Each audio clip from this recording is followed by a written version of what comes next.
The next topic, subversion. A subversion of women.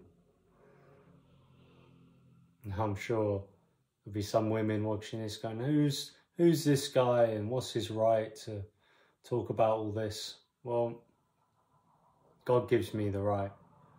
When God tells me to speak about something, I'll speak about it. Couldn't care less if you have a problem with it. So basically, I've read it before, the scripture about women and modest apparel, what they should and shouldn't wear. And I'm going to go into that again in another video, talking about female modesty and what this is all about. But the subversion of women. Now, women are beautiful, and,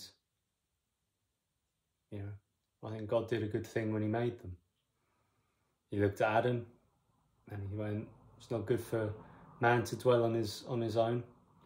So he made Eve out of the rib of Adam. And obviously I don't know if you've realised, there's been a few problems since Eve was made, but I'm not here to go off on that. But I've honestly, I've felt very sad about the fall of man many times and thinking, wow, we went from that to this, and I've just kind of got to make a little bit of a joke about it at the moment, even though it's not, it's not a light matter. But I feel like if I didn't laugh, I'd probably cry again. So, with women nowadays, it's scary, guys. I'm sorry, it's just scary. I very rarely meet women who I think that's a God-fearing woman who cares and is actually looking and pursuing and striving for holiness.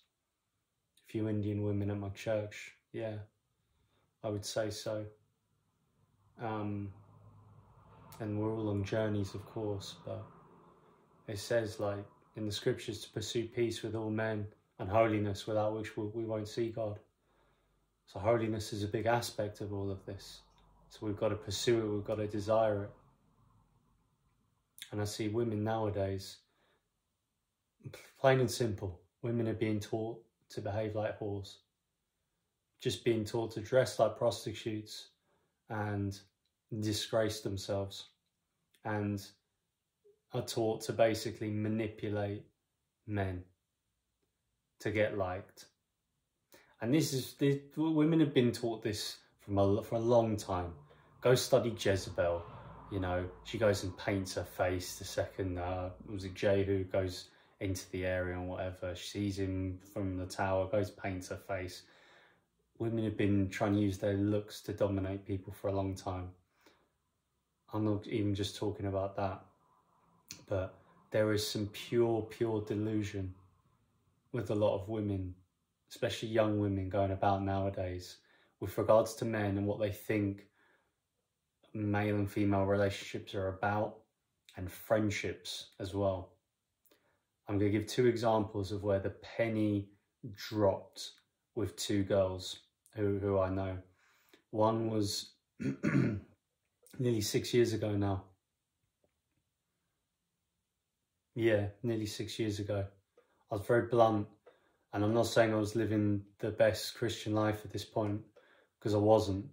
I wasn't. This was a girl I was talking to. She was a twin, and she just didn't understand. I don't think she thought most guys, especially guys she actually liked, found her attractive or anything like that. And look, for all intents and purposes, nice looking girl and funny girl as well. But she just didn't understand how, I guess, degenerate the male carnal mind is, and how it's not, I'm sorry ladies, not an impressive feat if you can get guys to sleep with you. It's just not, it's not impressive at all. It wouldn't, God forbid, it wouldn't be impressive if I went out and did it with women, but it's even less impressive for women to do it. because there are different biological and deep-rooted carnal reasons for sex. And I'm not just talking about the union of a marriage here. I'm talking about the carnal aspect of it as well, and chemically and spiritually what goes on with all this stuff. And for a godless man, it's a lot more depraved and different than it is for even a godless woman, because the godless women still want that affection, the attention, the appreciation, the, you know, the endorphin release and all that stuff, and the bonding. Whereas there can be a lot of depraved guys who couldn't care less about that. And it's like a whole disposable relationship thing. But this girl, I just said, give me your phone and open up Facebook. I just said, go choose a guy who you're friends with on Facebook. And I said, you know, someone who you don't think fancies you, and you think there's probably no chance of any romance. And I use the word romance very loosely. I'm not talking about real romance. I'm talking about 21st century carnal nonsense. But I said, yeah, just give me someone to message. So she chooses a guy. And I messaged him, just kind of, hey, how's it going, blah, blah, blah. He responds straight away, all this sort of chit-chat. And I just messaged him, obviously from this girl's account, and I was just like, you know, it was pretty much along the lines of, let's have sex. And this girl who was with me, and I told her exactly what I was doing as I was doing it, she was creasing. She was like, no, oh, he's going to reject me, or he's going to think I'm crazy and all this stuff. And the guy responded, and he just went, oh, I'm actually busy today, but, you know, we can do it later in the week. Like I was offering him to go play basketball or something. And I showed her the response, and her jaw was on the floor. She just went, wow. Like, I didn't think it would be that easy. I said, mate, you have no idea. You have no idea. And like, it was such a nonchalant decision for that guy. And I'm not saying that guy gets loads of attention from girls or whatever, but I literally could have done that with 5 other guys, and provided they weren't in committed relationships, whatever that even means for a lot of people now, it would have been the exact same result. And girls need to realise this. And here's the other aspect of it as well. Now listen, this doesn't mean you can't talk to someone from your church. There's women at my church, they'll talk to me after a service or whatever. We'll talk about, you know, our kids, and we'll talk about our faith and life and stuff like that.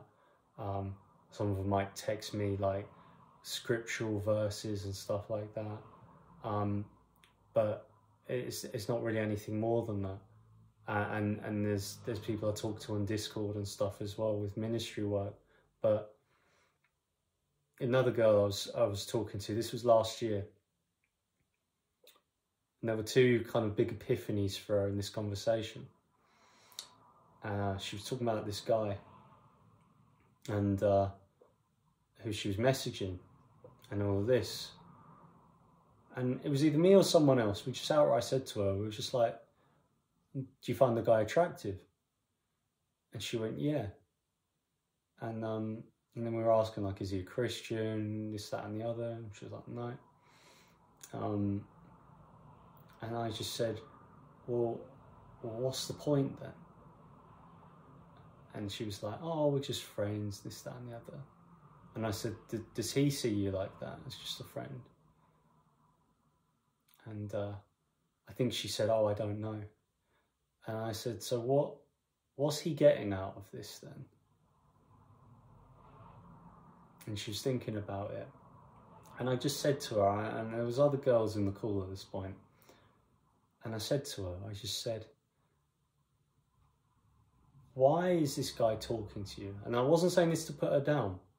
I just said, if it's for banter, do you think you have better banter than his male friends?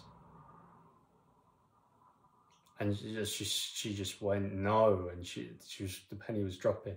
And I said, are you better at video games, or do you even play video games and get involved with that with him? Better than his friends? No. What about sports? Are you into all the sports teams and this, that and the other, or the memes that he's into and all of this stuff and the humour? No. So I said, what is he getting out of this?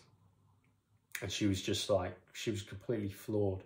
She was like, I've never thought about it like that.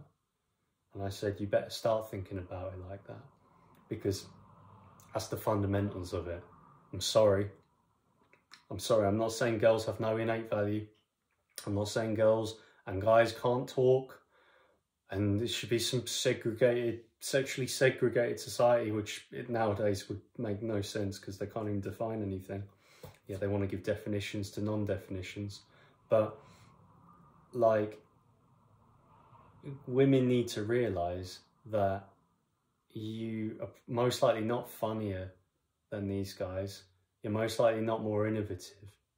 And here's the other thing as well. You've got the second wave feminism, that you feel like women are so oppressed. Now, I'm not denying that there are oppressed women around. There's also oppressed men around.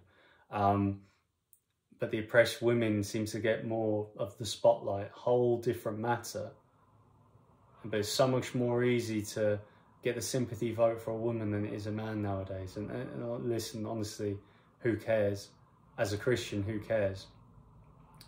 But what I'm saying is this, like, there's fundamental differences between men and women need to realise how they're coming across.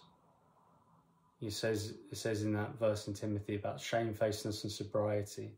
But you need to realise and examine what relationships in your life are about, friendships, dating, whatever. It depends on your age, obviously, as well.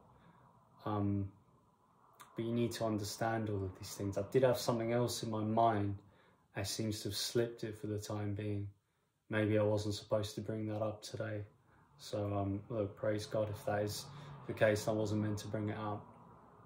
But, yeah, unless you're absolutely deluded as a lady, I remembered now, you are not going to have better banter than most of these guys.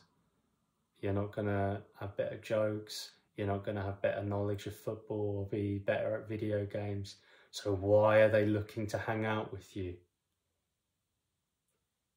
Just ask yourself that.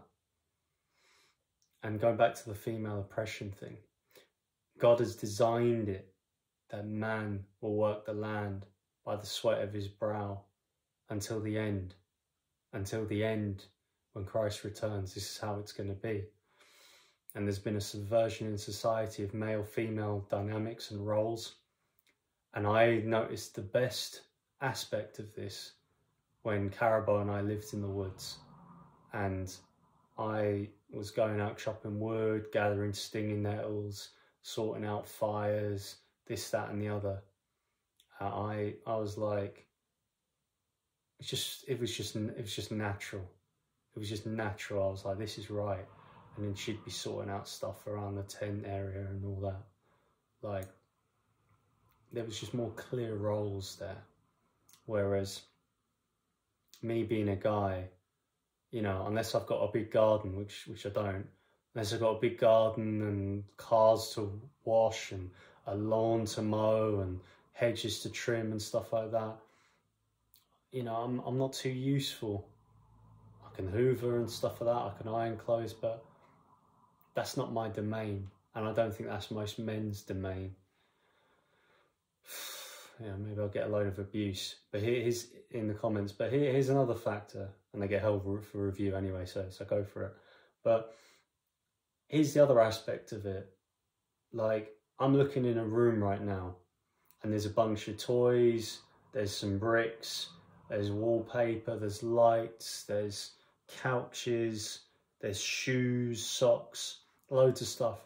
I would say at least 98% of things in this room have, and obviously it all originated from God, all the raw materials, but it's been built by a man. Now, is that female oppression? Like, even things I don't agree with, like men going out and like pickup artists and these comedy groups and the side men and all this stuff. Where are women doing all this stuff?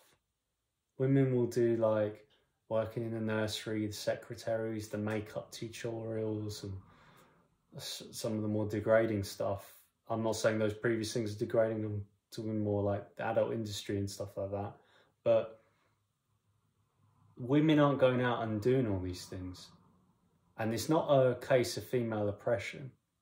It's not a case of female oppression that they don't want to do these STEM subjects and stuff, even though loads of money's been pumped into university for girls to engage in these subjects, because it's male-dominated field and they want this equality and diversity and all this stuff, when sometimes people just don't want to get involved. People need to just call a spade a spade. But men and women are wired differently. Even just how men feel and behave is different to a woman. I can't describe how a woman feels. And maybe there's a joke to be made there that a lot of women can't describe how they feel. I'm not going to speak on their behalf there. But I can say that the way I think and feel and the way most men think and feel is fundamentally different to women. And that's not a problem. It's just how it is. It's a jigsaw. It's a jigsaw. I've heard David Lynn talk about it. You got like the outer piece, you got the inner piece, and that's like the male and female genitalia becoming one. The two become one flesh. And I'm sorry, you have to have a different mentality to, I'll just have to say it, to penetrate and be penetrated. It's two completely different mentalities that someone has to have a proclivity to one or the other. It's just a fact. It's just a fact. Because as a straight guy, you're not receiving anything. Nothing's going inside of you. So it's a whole different mentality to want that and have that, which will just show you how messed up society is now, that people can't even make their minds up on simple things like that. I could go into this more, like, analyze yourself, ladies. Like, do you need to be putting on this makeup?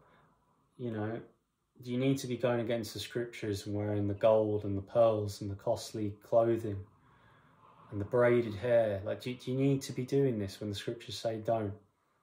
We're meant to be praying without ceasing. What's wrong with wearing a cool head covering? You know, like, what's wrong with that? Why are women, you know, allowing themselves to be put down to the point where I honestly, I think there's nothing more empowering, if we're going to use that word that's been just diluted in society. I don't think there's much more empowering to a woman, and especially to a young woman, to say, listen, God's made you a way, and unless you're going to go have the gall to say to God that you've made a mistake, mate, the way you are is fine, and you don't need to enhance that. You don't need to be enhancing that. You don't need to get that surgery. You don't need those lip fillers. You don't need to be going mental at the gym all the time. You don't need to worry about that hip to waist ratio so much, that thigh gap, all this nonsense and contouring and crap.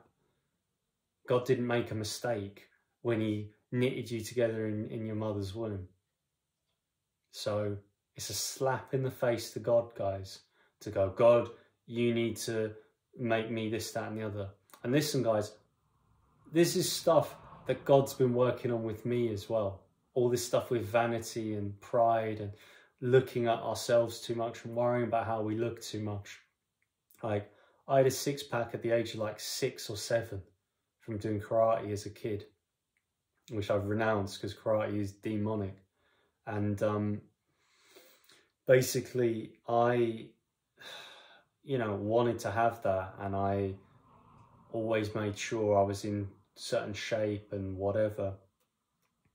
And even recently, God's just, I don't know what's happened. I was eating carnivore for an extended period of time, a good bit of last year, and leading up until the last sort of month or so, I was solid carnivore. Maybe not even the last month, the last 2 weeks, solid carnivore pretty much all the time. And I've just been eating like a fat man.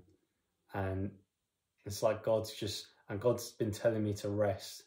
Now, this is part of the rest because this is ministry, and I love making videos, and this is cathartic for me. This is therapeutic for me to come and talk about whatever God's putting on my heart. So it's good for me anyway, and I'm grateful to God for that. But like, yeah, God's just been having me eat like a pig basically for a bit. Maybe he's preparing me for a fast, I don't know, but all this stuff's going out the window. All this lingering stuff, problems with my soul and afflictions and trauma is just getting dealt with. And we all need to look at ourselves and look at God and go, Lord, bring me into your holiness. Bring me into your holy presence. Fill me with your Holy Spirit. In the name of Jesus Christ of Nazareth. This is what we need, guys. So please, like, examine yourselves. Examine the world around you. And look into these things. Because so many of us have just been sold a lie. And because that's all we grew up and knew, it's causing big problems because people, they don't know any better. So yeah, God bless you guys. Maybe there'll be another video coming out very soon. We shall see. Amen.